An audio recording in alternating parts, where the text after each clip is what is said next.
welcome to Vintage Gaming Memories. Shall we play a game?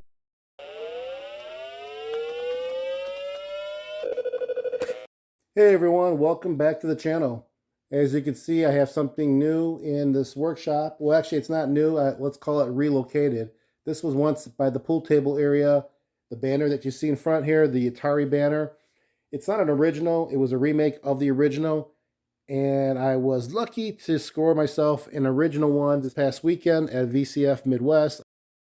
So I have put that in place of where this was once at. And now it's over here in the workshop area, which is a nice change because it gives some more color and brightness to the workshop. So that's why that is there. Let's get to this actual video. We're going to talk about something that's pretty cool, if I may say. So we're going to go and take a look how we're doing on my pile of boxes here. And as you can see, we made a good dent in it in the last, 3 videos or so. Well, now it looks like this. Yep, I bought a lot in the past couple of weeks, and they all came in pretty much within a week or so, and now I'm behind again. But for this video, we don't have a box to open, because the seller was kind enough to personally deliver it to me. I was thinking at first, maybe he wanted to see the goofball that overpaid for what he sold, but actually he was being kind and appreciative of the transaction, so that's not the case. So let's take a look at this cool item that I purchased. Well, that's it. This is Formula 500 by Ricochet. Now, if anyone has seen this before or owned it, please comment below and share your thoughts. This was something I saw on eBay, and I did a quick research on it because I never heard of it, and then I didn't want to miss out on it if it was as rare as I thought it might have been. Now, I don't know what the true value of this is besides what I valued it to win it, because it's hard to gauge when you don't see this often out there in the market. So I'm interested in what people think, so let me know. But what we do know about this gaming system, other than it's called Formula 500 and by Ricochet, is that it came out in 1977. It was made in the USA, specifically in Madison Heights, Michigan. It's like an Atari Pong or the Stunt Cycle console where the games are built in. And speaking of the games, you have 3 types to choose from. There is tennis, hockey, and road race. That's what it's called, road race. You can play anywhere between 1, 2, or 4 players. There are 2 corded controllers and 2 controllers built onto the console itself. It's in color, there are sounds, and you have skill levels of novice or pro. It comes with an AC power adapter, or you can actually use 6 C-size batteries. Pretty neat. And I think that's enough of the observations from the outer box. But before we pull it out, let's just check the box in its condition. Yeah, it's taped up a little bit. This is 1977. I'm not going to complain. I mean, the box is all there as far as the sides go. Same information on the other side. And stuff is coming out. So I think it's a sign that we need to take it out. So let's unbox everything and see what we've got. All right, we have the warranty service information card. I don't think anything's written on there. Nope, it's blank. We have the operating instruction manual. Looks to be in pretty good condition. It's in 2 pieces, but it's not stapled. I think it's supposed to be like that, so that's fine. It's not discolored. Looks legible. I can read it.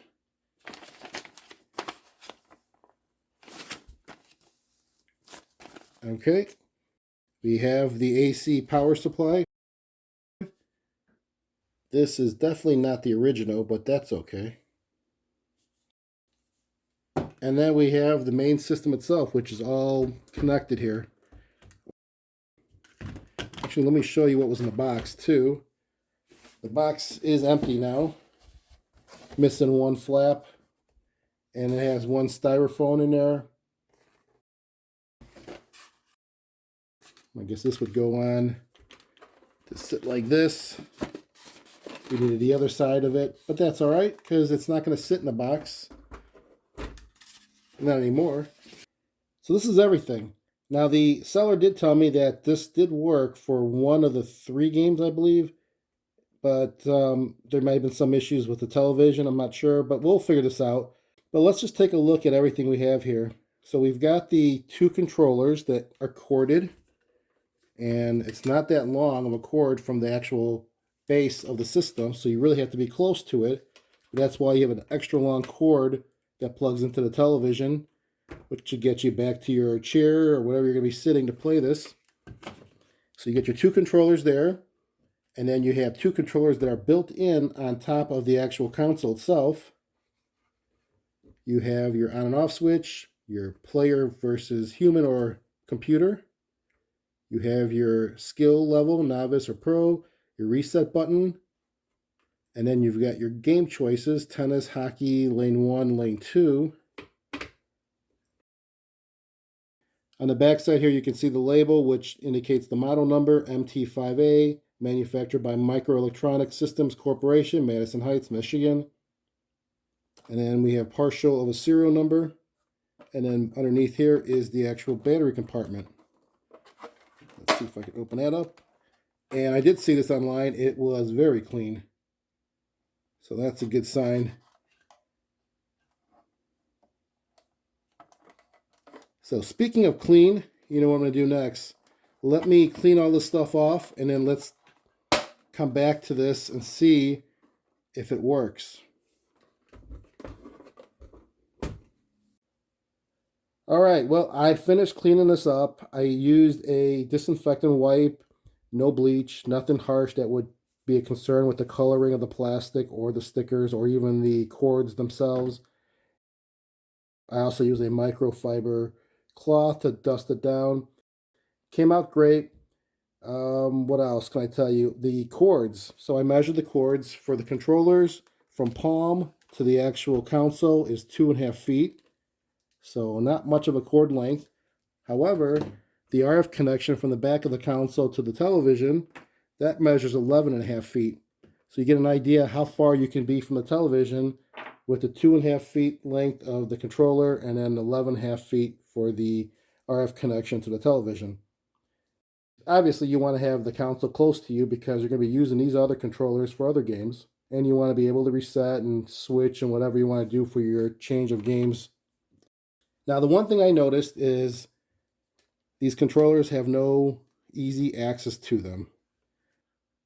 There's a little nut you can see. Let's see if I can show it to you. Right there. But other than that, there's really no other screws to open this up. So I'm thinking it's going to be some snapping going on. Like that. Oh, wait, maybe I got it right now. Yeah, there we go. I can pop it open. At least it's not going to have to be glued. But I want to open these up because I do want to clean everything up really good.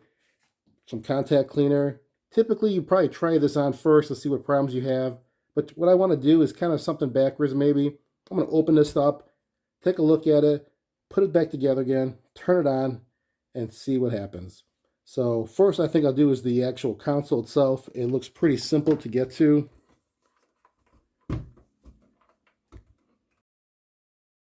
So there's 4 screws in the back. We can pop that open and see what's underneath here. And then after that, we'll pop these open and see what we can do. And then what I'm going to do is use batteries to get this thing running. I'm not going to use the power supply that came with it because I don't think this was the original. It looks too modern. But it is 9 volts. Yeah, it is 9 volts, which is correct, and it does fit. But hey, if the battery works, which I want to test anyways, why not use that battery source first? And at least that'll be safer. So I'll try that. But first, let's open up the back. And let's take a look at what's inside of here.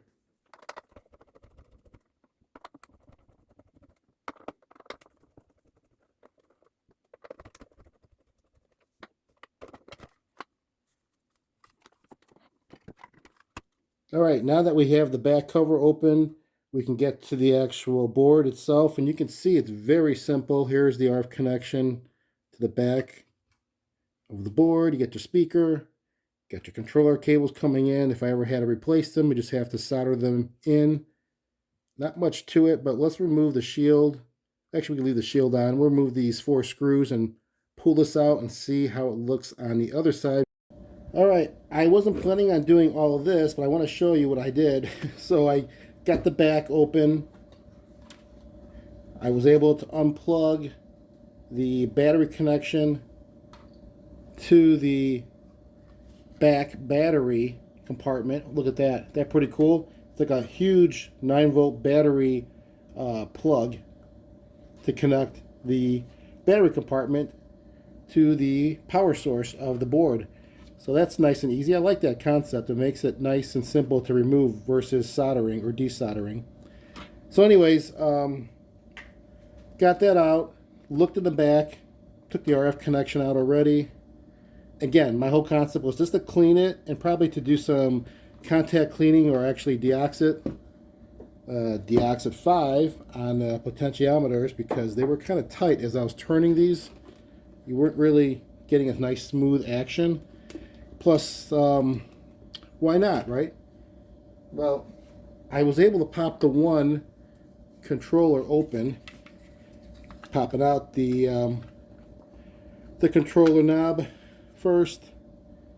Then it wasn't made to come open. There's no screws, so you weren't really going to have a way to unsnap it. But luckily, the glue gave in before the plastic, so I didn't crack anything. You can see the glue, very old and dried up. So that gave into my pressure, and well, luckily it wasn't all around. It was just in the 2 corners. Popped it open nicely, very clean. Again, this is almost 50 years old. And then I got inside, and I got to the potentiometer. There it is. And I went and sprayed deoxit 5 in there, and now it moves nice and smooth. But wait. What are these wires hanging here? So this was coming off the potentiometer just like that when I popped it open. I did not pull it apart. This was just hanging in there freely. So this was broken. You only see one wire, but the other one, the black, is barely in there. I'm going to have to go ahead and strip a little bit of this cord. It's inside the case anyways, you won't see it. Get some more of the black out. Solder it on, and then put it back together again. But I'm glad I did that because this was not going to work. This was already broken. How was it broken? Did someone open this up? I don't know. I mean, you couldn't pull it because there is tension on this against the actual plastic, so you couldn't really pull it. I don't know. Unless this thing was moving around like that inside there, and then I guess you could twist it off, because it's only being held on by a nut, this nut here, on top of it. When it's over the case like this, maybe I'm figuring this out right now. Look at that. So if it goes in like that, which, you know, you got the nut on top of it, and let's just say it wasn't on tight, it was loose or something, because it was loose, and check that out. I guess you could eventually break it off. So yeah, maybe that's what happened, because I don't think anybody opened it. So that's my job that I'll have to do next, is to put this back together again, solder it, then do the same with this one. Hopefully this is not going to be hanging like that, and hopefully it's going to be easy to open up, but we'll check it out. And that'll take care of the controllers that are on the cord. Then for these, well, that's going to be a little bit tricky because it doesn't come off that easy. I have to remove, I believe, this switch cover, and it doesn't come off easy. I was trying it for a little bit. Don't want to break it. It's plastic. It could be easily broken in half, so I have to be very careful. And what am I going to get out of this? Well, I'll be able to see the other side of the board. I'll also be able to deoxit 5 on these and make sure that those are nice and smooth. So it's pretty important for me to get there. I really want to. We'll see what I can do. But first, let me take care of the controllers and come right back. Let's see how my luck is with getting this one to come apart easily. So I'll take the nut first off.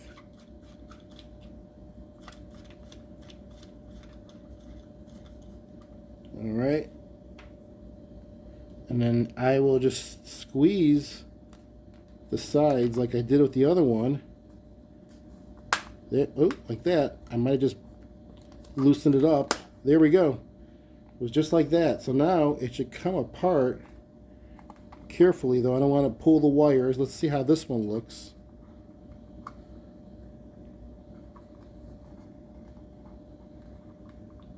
That glue is still on it pretty good. All right.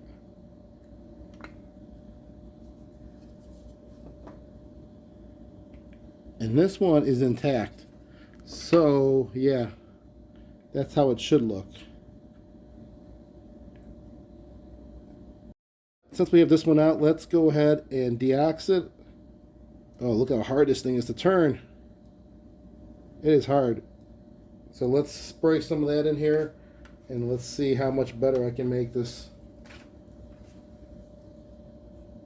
I don't want to spray it right over the board. Let's see if we can, there we go. So, easy access is right there. Don't need too much with this Deoxit 5. It just works wonders. Look at that. Well, you can't tell, but I can definitely tell. It spins so easy now.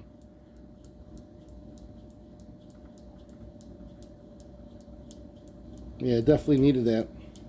Alright, so here's where we're at with this. The controller that was not an issue was this one. I opened it up and just sprayed some of that Deoxit 5 onto the potentiometer just to make sure that the contacts is clean and it smoothly moves back and forth because it was really rough to go left and right. And now the paddle feels great. So this is good to go. And again, no issues with the wiring that we saw in here. The other one, though, we had issues. That's where I opened it up and the wires were just exposed. So what I did was I cut some of the cord so I can get the other wires to be seen because I have to go ahead and solder this onto the potentiometer. And that's this here. And we're going to go with it like such. It's going to be white, the bare wire, and then with the black. So I'll snip all this off and we'll get this soldered on. Alright, I have the 3 wires soldered back onto this potentiometer. It is ready to go and close up. And then we're going to work on getting those pots cleaned on the other side. But I have to get that slider switch removed, which is really hard. So I have an idea. So what I did, I used this puller, the chip puller, and I was able to get on each side of it and carefully pull it off. It wasn't that easy, trust me. It took a lot of wiggling around, and I was lucky. I did not break it, didn't chip anything, didn't scratch the plastic or the sticker that's on top here. I mean, not much more than what's already been scratched, so we are good. Now to address what's underneath here and take a look at the board. Well, here's the other side of the PCB, and at first glance, it does look pretty clean, and I don't see anything leaking. The caps look pretty good. See some chips. I see the main component right here.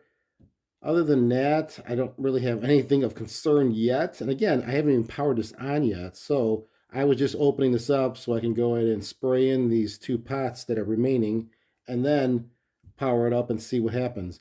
So what I think I'll do is not close this up. I'm going to go ahead and spray these 2, work them in, turn it on with the batteries and plugged into the television, and let's see what happens. Because then I can troubleshoot it while it's open. All right, we have, hopefully you can see, it's going to be kind of dark because I have this in a pro video mode because I'm using a television that I want to make sure it's clear when it turns on. And it's going to be the 1981 Panasonic CT1110 that I bought as a new old stock television. So this is very reliable, it's brand new in the sense of component usage. And I've tested this with a few other games. There's a video on it too if you'd like to check it out. But it's connected to the Ricochet Formula 500. And again, this is not closed up. It's open here. If you could tell, I'm moving it around. So it's not closed up so I can get access to the insides if I need to. It is powered by the batteries and connected to the television. So let's turn the television on. And we have the volume all the way down because there's no need for the volume. It's all coming from the speaker of the Ricochet. And it's on channel 3. We will turn the Ricochet on. That is perfect. This is what I was expecting to see if it was working. The spectrum of colors and the sound of Pong in the background and the ball bouncing back and forth. This is called the standby screen. How did I know that? Well, I read the instructions because I wanted to know what to expect and also to know which controller to use for which game. So this is the standby screen. The game hasn't started yet, but you can see in the background there that that's like a tennis game because I'm on the tennis selection on the slider here for the games to choose from. So that's why you see the netting, which is the dotted lines in the middle, and the ball going back and forth. That would be tennis. If I slide this over one to the right, that should be hockey, which looks just like tennis except for the goalie or the goals are narrow on each side to score in, just like a hockey goal. If I go one more over, this should be a racing game. Lane 1, it's called on the slider, but the game itself is really called the Can-Am 500 Road Race. This is a 2-player game. You would control either the green car or the reddish purple car on the right. And then if I go one more over, this one here on the slider is called Lane 2, but the game itself is called Bumper 500 Road Rally. This is a 1-player game. You control the racer or the car on the right side. And I can actually control it before the game starts. So that's pretty cool. That would be the controller that's on the console itself. But let's get back to tennis. So I'm going to slide it over to the far left again. And we're going to start it and see what happens. I do the reset button and there I go. So I'm on the right side here and I just got scored on. I'm playing against the computer, which is beating me 2-0. And this is novice. There we go. I got 1 score. It's the first to 9 is who wins. And you can see it's just like Pong. And you use the controller that's on the console, which is different. Only because I have corded ones. Why am I not going to use the corded ones? Well, those are being used for different games. And what I read in the instructions is that majority of the games are being used on the actual console itself as far as the controllers go. The only time you use the controllers on the corded ones would be when you're playing doubles or for hockey, which I will show you here in a second. So we're at hockey, and this is the single player game hockey, which looks just like tennis except the goalie is what you're going to be playing as. So I'm going to do reset. Again, I'm on the right side, and you can see me moving back and forth here, trying to protect my goal. Now, you can get, I guess, in a pattern like this where the computer is stuck, not knowing to break out of that. It's just hitting it back and forth. It's not intelligent enough to know to move it a little bit, so you can always help the computer by trying to put an angle to it, and there you go. Again, first to 9 wins. Now, if I hit reset, I'm now playing a 2-player game against the computer. So I have a controller that controls the goalie like I was doing earlier. But now, one of the corded controllers will actually control the other, there you go, the other player. So I can play 2 players on this. One uses the corded controller, and the other would use the one that's on the console. Or you can play 1 player and try to use both of these controllers with each of your hands and see how good you are, like I'm trying to do. Again, it gets stuck, and I just broke out of it. So you get the gist of it, right? It's pretty cool. Now, the next game. Oh, and by the way, if you wanted to play 4 players on this, very simple. All you do is change the players from computer to human on the switch here. So now you would have control of the left side for those 2, and then you'd have 4-player game. All right, let's go to lane 1. This is the car game, and this is a 2-player car game, and you could see I am trying to control both of them with my hands here. I have the right one and the left one.